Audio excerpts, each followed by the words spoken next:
एक गांव के कोने में एक पुराना घर था। उसी में रहती थी दो बहनें, आरती और पूजा। माँ बाप कुछ साल पहले आई महामारी के समय 2020 में ही गुजर गए थे। उनके जाने के बाद दोनों बहनें खुद ही एक दूसरे की सहारा थे। एक दिन अपने ही धुन में झूलती हुई पूजा मार्केट से लौट रही थी। हाथ में सब्जी का थैला था, चेहरे पर वही पुरानी मासूम मुस्कान। अब आई तू? सूरज ढलने पर आ गया और तू आराम से घूम रही है मार्केट में। दीदी मैं जल्दी आने वाली थी, लेकिन सुमन काकी की गाय झाड़ियों में फंस गई थी, इसलिए निकालने में थोड़ी देर हो गई। तेरा क्या, तू तो सबकी मदद करती घूमती रहे, चाहे घर में चूल्हा जले या ना जले। दीदी आप गुस्सा क्यों करती हो? माँ कहती थी जो दूसरों के काम आए वही एक अच्छा इंसान कहलाता है। माँ अब नहीं है पूजा, और उनके कहे बातों की अब इस दुनिया में कोई मूल्य नहीं रहा। अब कोई किसी के लिए कुछ नहीं करता, सब कहने और सुनने की बात है। पूजा चुप हो गई। उसके चेहरे पर हल्की उदासी थी। वो झोपड़ी के कोने में रखे उस लोहे के संदूक तक गई जिसमें माँ की यादें अब भी सांस लेती थीं। संदूक से निकाला हुआ एक तस्वीर पूजा छू के अपनी दीदी से बोली, दीदी आपको याद है जब यह तस्वीर माँ देखती थी तब हमें देखकर मुस्कुराती थी, कहती थी तुम दोनों एक दूसरे का सहारा बनना और कभी भी लड़ाई नहीं करना। पूजा की बात सुनते ही आरती का चेहरा नम हो गया और उसकी आंखें पल भर को भीग गईं। लेकिन आरती अपनी भावनाओं को छुपाते हुए पूजा से बोली, पूजा मैं तुझे समझाना चाहती हूँ, क्योंकि मुझे डर लगता है भगवान न करे अगर तुझे भी एक दिन कुछ हो गया तो मैं अकेले कैसे रहूंगी। इस दुनिया ने मुझसे सब छीन लिया है। मैं नहीं चाहती तू भी मेरी तरह कमजोर पड़ जाए, इसलिए तुझे मजबूत बनाना चाहती हूँ। दीदी आप कमजोर नहीं हो, आप ही तो मेरी ताकत हो। अगर आप मेरा हाथ थामे रखो तो दुनिया की आंधी तूफान भी मुझे हिला नहीं सकती। पूजा की बात सुन के आरती के चेहरे पर उसके माता पिता के जाने के बाद पहली बार हल्की सी मुस्कान आई।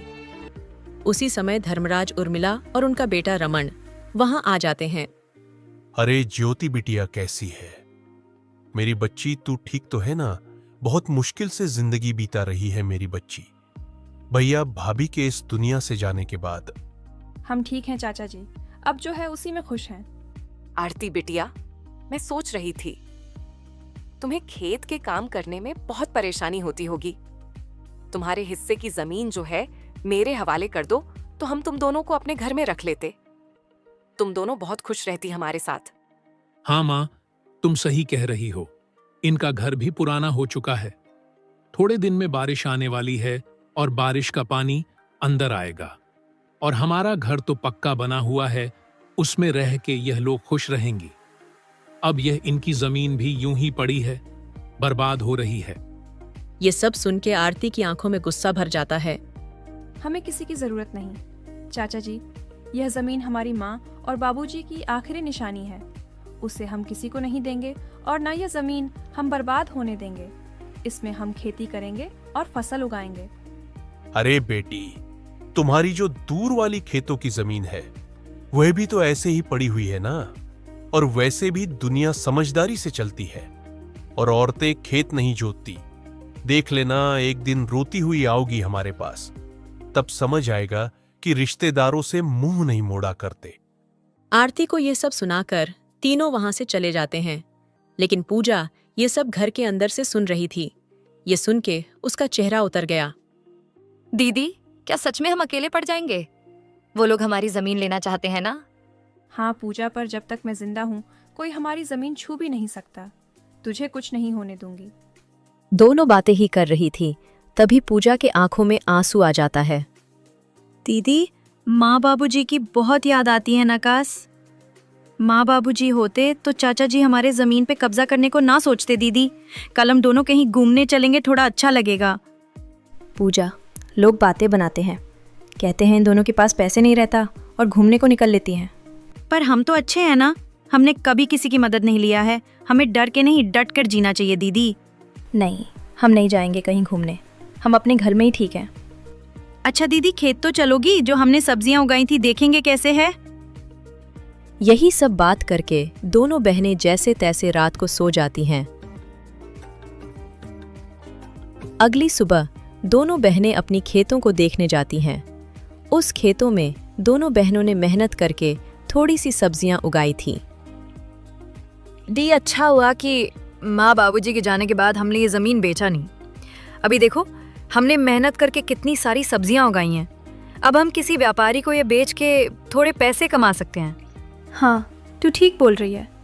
इसे बेच के कुछ दिन का तो गुजारा हो जाएगा, लेकिन इसे बेच के हम कुछ दिन का ही गुजारा कर पाएंगे। उसके बाद क्या होगा? अरे आप मायूस मत हो दीदी, मुझे सिलाई बुनाई का काम आता है। मैं वो करके घर का खर्चे निकालूंगी। आप बस घर संभालना। कोई ज़रूरत नहीं तुझे ये सब करने की। तू घर पर ही रहना।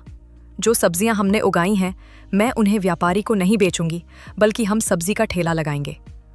और मुझे बिजना बनाना भी आता है, उसे भी बनाकर बेचेंगे। ये सब करके मैं घर का गुजारा कर लूंगी। यह सब बात करके दोनों कुछ समय अपने खेत में व्यतीत करने के बाद घर वापस लौट आती हैं और अपने अपने काम में लग जाती हैं। आज पहली बार सब्जी का ठेला लगाने जा रही हूँ। दिल में डर भी है और उम्मीद भी। न जाने बिक्री कैसी होगी, ठेला चलेगा या नहीं। बाबूजी, अम्मा, काश आप दोनों आज होते, मेरे साथ खड़े होते। लेकिन मुझे पता है आपका आशीर्वाद हमेशा मेरे साथ है। बस दुआ कीजिए सब अच्छा हो जाए। इतना कहकर आंखों में उम्मीद और दिल में हौसला लिए आरती सब्जी का ठेला लेकर चल पड़ती है। आओ बहन जी, ले लो ताजी ताजी सब्जी, खेतों से अभी अभी तोड़ी हुई, बिल्कुल ताजा। तभी पीछे से आवाज आई, अरे आरती बिटिया, तुम कब से सब्जी बेचने लगी और ये ठेला कब से लगाने लगी? आरती ने हल्की मुस्कान के साथ आंखें नीची करते हुए कहा, क्या करूं चाचा, हालात ने मजबूर कर दिया। बाबूजी के जाने के बाद घर का चूल्हा जलाए रखने के लिए कुछ ना कुछ करना तो पड़ेगा। आखिरकार कुछ सब्जियां बिक ही गईं। आरती के चेहरे पर हल्की सी मुस्कान आ गई।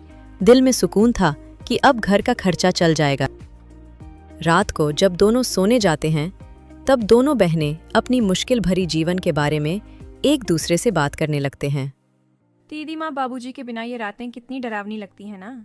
सब कुछ खाली लगता है ना दीदी? हाँ पूजा, पर अब हम माँ बाबूजी दोनों की जिम्मेदारी निभा रहे हैं ना। हमें हार नहीं माननी। ये ज़मीन, ये घर, सब कुछ उनका दिया हुआ है। हमें इसे बचाना है किसी भी कीमत पर।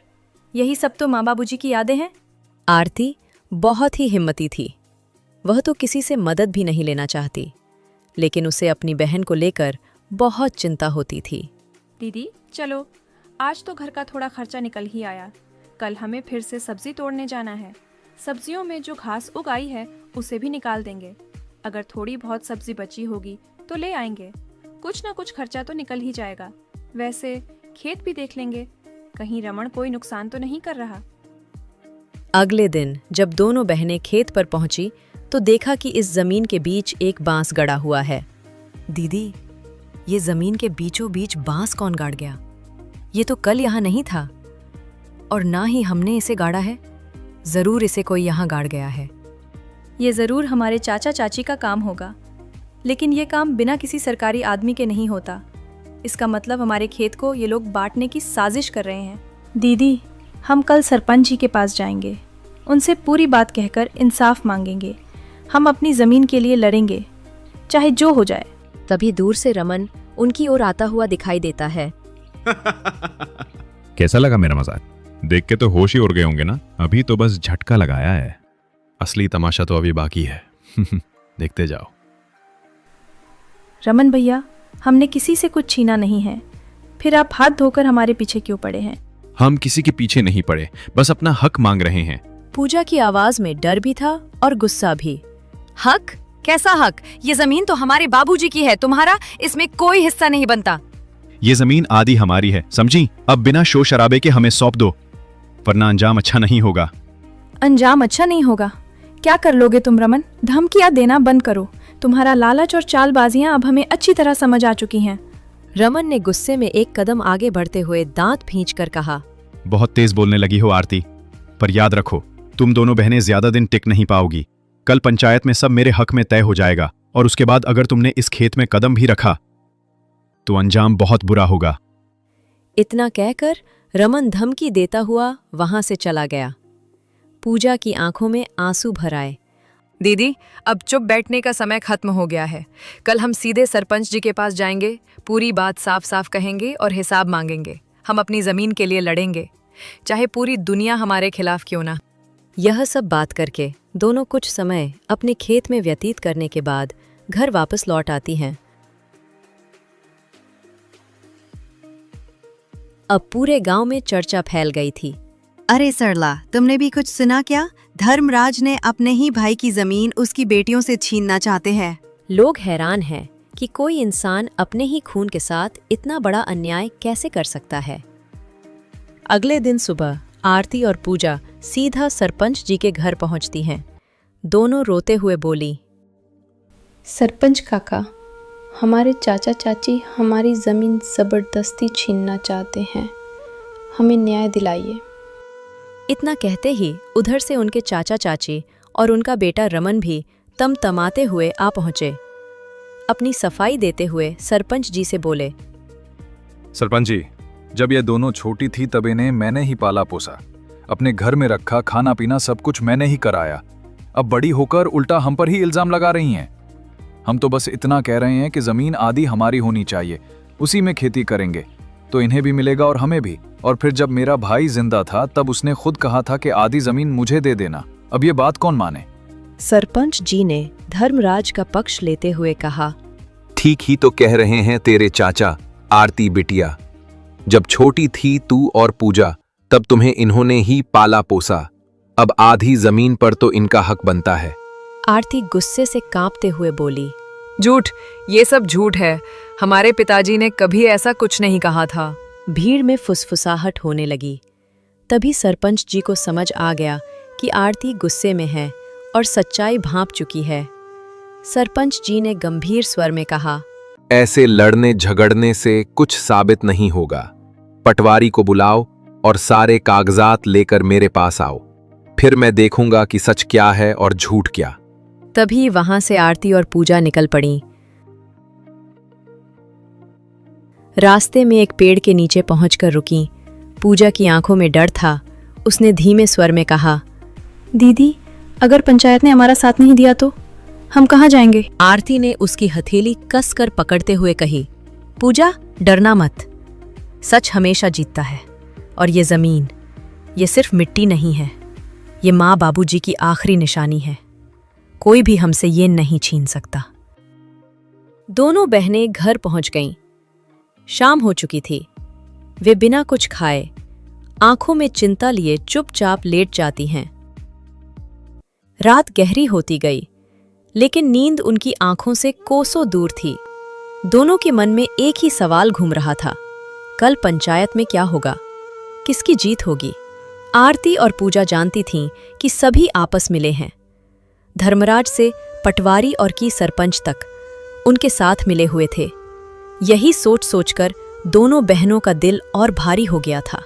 तभी पूजा के मन में एक विचार आया। उसने कहा, दीदी, क्यों ना हम सरपंच जी से सीधे बात करें? तुम ठीक कह रही हो पूजा। सुबह होते ही दोनों बहनें पंचायत शुरू होने से पहले सरपंच जी के पास पहुंच गईं। सरपंच काका, मैं आपसे एक बात कहना चाहती हूं। मैं ये नहीं चाहती कि आप सिर्फ हमारा पक्ष लें, लेकिन आपसे यही गुजारिश है कि पंचायत में वही बोलिए जो सच है। हमेशा सच्चाई का साथ दीजिए, क्योंकि आप गांव के सरपंच हैं।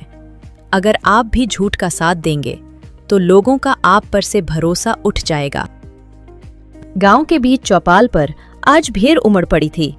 मर्दे, औरतें, बच्चे सब देखने आ गए थे, यह देखने को आखिर किसका हक साबित होता है।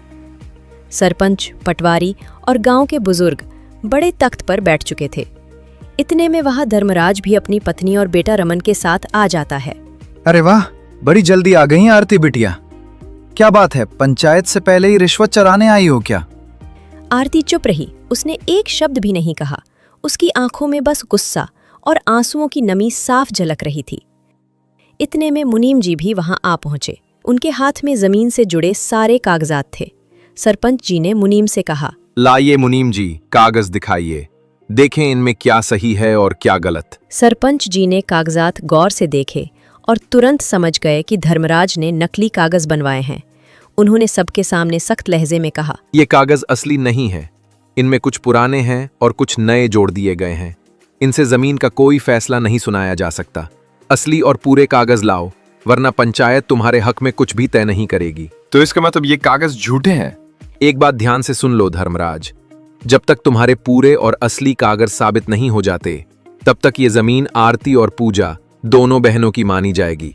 इस जमीन पर तुम्हारा कोई हक नहीं है और आरती को बेवजह तंग करना बंद करो। भीड़ में तालियां गूंज उठीं। सरपंच जी की बात सुनकर आरती और पूजा की जान में जान आई। दोनों बहनों के चेहरे पर थोड़ी राहत और खुशी झलक उठी। वहीं धर्मराज, उसकी पत्नी और रमान के चेहरे उतर गए, मानो उनके सारे घमंड पर पानी फिर गया हो। धर्मराज एक पल भी वहां नहीं रुका और गुस्से में सीधा वहां से चलता बना। तभी आरती ने पटवरी की तरफ देखते हुए कहा, क्यों मुनीम जी, आप नहीं जा रहे धर्मराज के पीछे? आखिर कितनी रिश्वत खाई है आपने उससे? मुनीम शर्म से सुर झुकाकर वहां से चुपचाप निकल गया। तभी अचानक खबर आती है कि धर्मराज के एक गेहूं के गोदाम में आग लग गई है। जैसे ही धर्मराज को इसकी जानकारी मिलती है, वो घबराकर दौड़ा दौड़ा वहां पहुंचता है, लेकिन तब तक गांव वाले अपनी कोशिशों से आग पर काबू पा चुके होते हैं। धर्मराज के पहुंचते ही गांव वाले आपस में कानाफूसी करने लगते हैं। ये तो धर्मराज के अपने कर्मों का फल है। उसने अपने ही भाई के और बेटियों को सताया, उनकी जमीन हड़पने की कोशिश की थी। अब उसी बुरे कर्म का नतीजा उसे मिल रहा है। लोग सही कहते हैं, जैसी करनी वैसी भरनी होती है। तभी धर्मराज और उसका बेटा रमन अपनी करतूतों पर गहरा पछतावा महसूस करने लगते हैं। इतने में बैंक के वसूली अधिकारी भी वहां आ धमकते हैं। धर्मराज ने गेहूं की बड़ी मिल बनाने के लिए बैंक से मोटा कर्ज लिया था। अब अचानक बैंक वालों ने भी सख्त लहजे में लोन चुकाने की मांग शुरू कर दी। धर्मराज की हालत पहले ही खराब थी, ऊपर से बैंक की धमकियों ने उसे और भी बेचैन कर दिया। धर्मराज, अब अपना कर्ज चुकाओ। जब तुमने लोन लिया था तब साफ कहा था कि अगर समय पर पैसा नहीं चुका पाए तो ये जमीन बैंक के हवाले कर दोगे। अब वही वक्त आ गया है। कल तक हमें जमीन के सारे कागजात सौंप दो, क्योंकि अब कर्ज चुकाना तुम्हारे बस की बात नहीं है। नहीं सर, रहने दीजिए। अभी हालात ठीक नहीं हैं, लेकिन हम आपका पैसा थोड़ा थोड़ा करके चुका देंगे। लेकिन बैंक वाले मानने को तैयार ही नहीं थे। धर्मराज बेबस होकर अपनी जमीन के सारे कागजात बैंक के वसूली अधिकारियों को सौंप देता है, लेकिन जमीन देने के बाद भी उसका पूरा कर्ज खत्म नहीं होता और उस पर अभी भी बकाया रह जाता है। जाते जाते बैंक अधिकारी ने कड़े स्वर में चेतावनी दी, धर्मराज, धर्मराज, तुम्हारा कर्ज अभी पूरा नहीं चुका है। जब भी तुम्हारे पास पैसा आए तुरंत चुका देना, वरना अगली बार तुम्हारा ये घर भी हमारे कब्जे में होगा। ये सुनकर धर्मराज और उसका बेटा रमन पूरी तरह टूट जाते हैं और भारी मन से मायूस होकर घर लौटते हैं। घर पहुंचकर धर्मराज अपनी पत्नी उर्मिला से टूटे मन से कहता है, उर्मिला, सब कुछ खत्म हो गया। मिल, जमीन, व्यापार सब हाथ से निकल गया। अब तो बस ये घर ही बचा है। लगता है ये सब हमारे ही बुरे कर्मों का नतीजा है।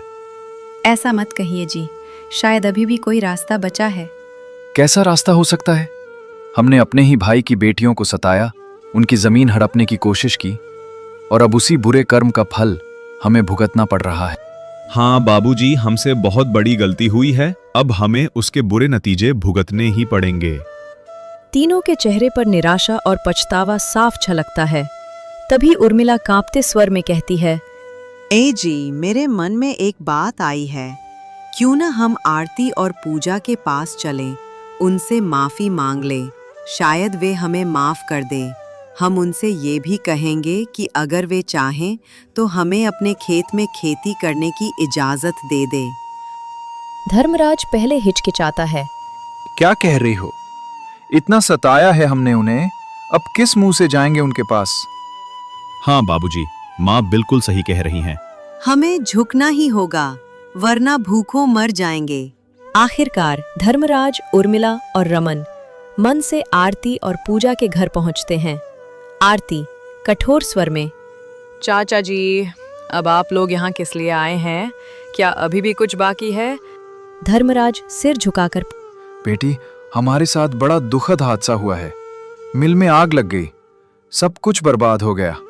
हम माफी मांगने आए हैं और थोड़ी मदद की आस में। पूजा नरमी से, चाची आप कहिए, कैसी मदद चाहिए?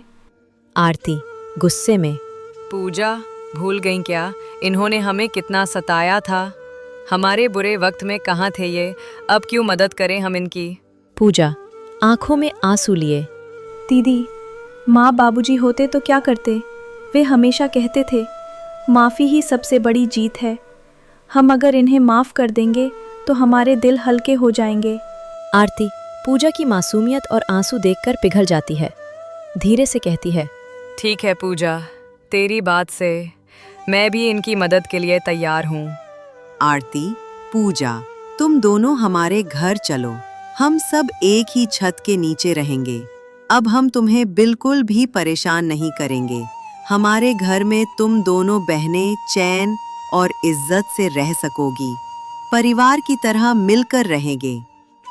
धर्मराज, उर्मिला और रमन हाथ जोड़कर दोनों बहनों से माफ़ी मांगते हैं और वादा करते हैं कि आगे से कभी भी उनके साथ बुरा नहीं करेंगे। दोस्तों, आपको ये कहानी कैसी लगी? कमेंट करके ज़रूर बताएं। अगर वीडियो पसंद आई हो तो इसे लाइक करें और चैनल को सब्सक्राइब करना ना भूलें।